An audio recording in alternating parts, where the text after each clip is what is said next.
የሚዛን ግብርና ቴክኒክና ሙያ ትምህርት ስልጠና ኮሌጅ ዲን አቶ ካሳውና ያኪ እንደገለጹት ኮሌጁ ባለፉት 4 ዓመታት በመማር ማስተማርና በማህበረሰብ አገልግሎት ዘርፉ በርካታ ተግባራትን አከናውኗል ብለዋል። የሚዛን ግብርና ኮሌጅ 1994 የተመሰረተ ኮሌጅ ነው። በፌዴራል ደረጃ 5 የፌዴራል የግብርና ኮሌጆች ከሚባሉት ውስጥ አንዱ ነው።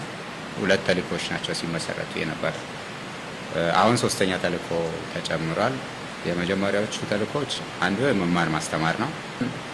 በመካከለኛ ደረጃ የሰለጠኑ የዲኤ ባለሙያዎችን በማሰልጠን የግብርናውን ክፍለ ኢኮኖሚን ለማገዝ የሚችሉ ባለሙያዎችን በማሰልጠን ማስመረቅ፣ ከማስመረቅም ባለፈ ወደ አርሶ አደሩ ገብቶ አርሶ አደሩንና በዘርፉ የተሰማሩትን እንዲያግዙ ለማድረግ ነው የመጀመሪያው ዓላማ። ከቅርብ ዓመታትም ተጠሪነቱን ወደ ስራ ክህሎት ሚኒስቴር ከተሸጋገረ በኋላ የኢንተርፕራይዝ ዘርፉን በመጨመር በከተማና በገጠር ማህበረሰቡን ተጠቃሚ የሚያደርጉ ሰፋፊ ስራዎች እየሰራ መሆኑንም ጠቁመዋል። አሁን ቅርብ ጊዜ ከሪፎርሙ በኋላ ተጨማሪ 3ኛ ተልእኮ ተደርጎ የተወሰደው ራስ ገዝ የመሆን ተልእኮ ነው። በበጀት በኢኮኖሚ ውስጥ ትልቅ ሚና ለመጫወት እንዲያስችል እና ስልጠናው የተቀላጠፈ ስልጠና ለመስጠት ተወዳዳሪ እንዲሆን በገቢ ራሱን መቻል አለበት የሚለው በሪፎርሙ የተሰጠ 3ኛ ተልእኮ ነው። ሪፎርሙ አንዱ ያመጣው ምንድነው? ገቢያችን ለማሳደግ የተቋማዊ ኢንተርፕራይዝ የማደራጀት ስራ፣ የዶሮ እርባታ ላይ በተለይ ደግሞ የእንቁላል ምርትን ከፍ ለማድረግ ውጤታማ የሆኑ ስራዎችን የሰራ ነው። የወተት ምርት ለማሳደግ ራሱን ችሎ ኢንተርፕራይዝ አለ። የሰብል ምርት ለማሳደግ የማር ምርት ከፍ ለማድረግ እና ከማር ምርት በቂ ገቢ ለማግኘትና የማር ምርት አቅርቦ ደግሞ ገበያውን የማረጋጋት ስራ ለመስራት እነዚህ 4ቱ ዘርፎች ላይ ጀምረናል።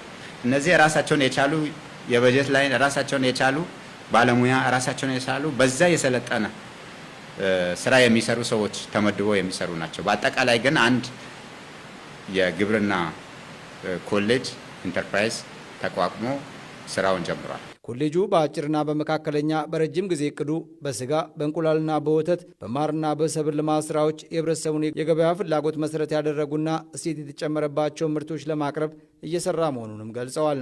እንቁላል በማምረት ብቻ ይህን አካባቢ የእንቁላል የገበያ ችግር እንፈታለን ብለን አናምንም። የረዥም ጊዜ እቅዳችን አሁን አንድም ግንባታ የጀመርነው ስራ የዶሮ ጫጭቶችን የማስፈልፈል በአንድ ወር ውስጥ ከ40 እስከ 60 ሺህ የሚሆን ጫጩት ማስፈልፈል የሚችል ማሽነሪዎችን የማስገባት ከዛ አለፍ ሲል ደግሞ የስጋ ዶሮ ማቅረብ ይሄን ታሳቢ ያደረገ ሱቅ የገነባን ነው። ኮሰኮለ የገነባን ካለው አንዱ ምንድነው የእንቁላል፣ የዶሮ ስጋ፣ ወተት ተዋጽኦች ሊሸጡ የሚችሉት በጣም ስታንዳርዱን በጠበቀ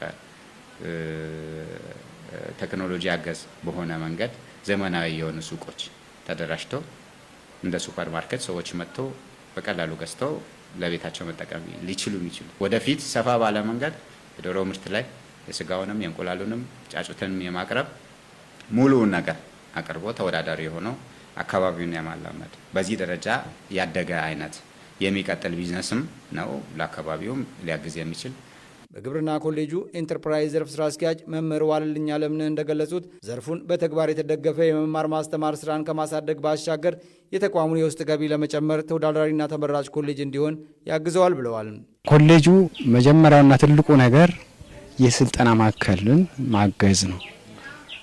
የስልጠና ማዕከል ማገዝ ሲባል ወይም ስልጠናው ከአሉ ስልጠና ተቋማት ውስጥ ተመራጭና ተፈላጊ እንዲሆን በተግባርም በቲዮሪም እንዲሆን ነው የሚያደርገው ማለት ነው። ያን ለማድረግ ደግሞ ምንድነው አቅም ማጎልበት አለብን፣ ሀብት ማፍራት አለብን። ይሄንን ሀብት ስናፈራ ምንድነው ማድረግ ያለብን ማለት ነው።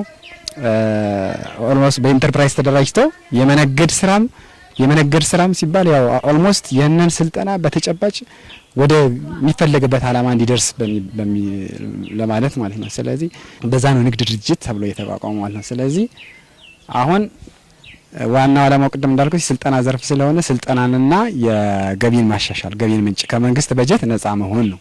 የኮሌጁን የውስጥ አቅም በማጠናከርና ራስ አገዝ ተቋም በመገንባት ህብረተሰቡን በሰፊው ለማገልገል ትኩረት አድርጎ እየሰራ መሆኑንም ስራ አስኪያጁ ተናግረዋል። መንግስትን በጀት የማይጠብቅ ተቋም ነው የሚሆነው ማለት አልቲሜት ጎል ያ ነው። በምንም በስልጠናውም በለው በማህበረሰብ አቀፍ አገልግሎት በሁሉም የመንግስትን በጀት የማይጠብቅ ተቋም እንዲሆን ነው ዋና ዓላማው ማለት ነው።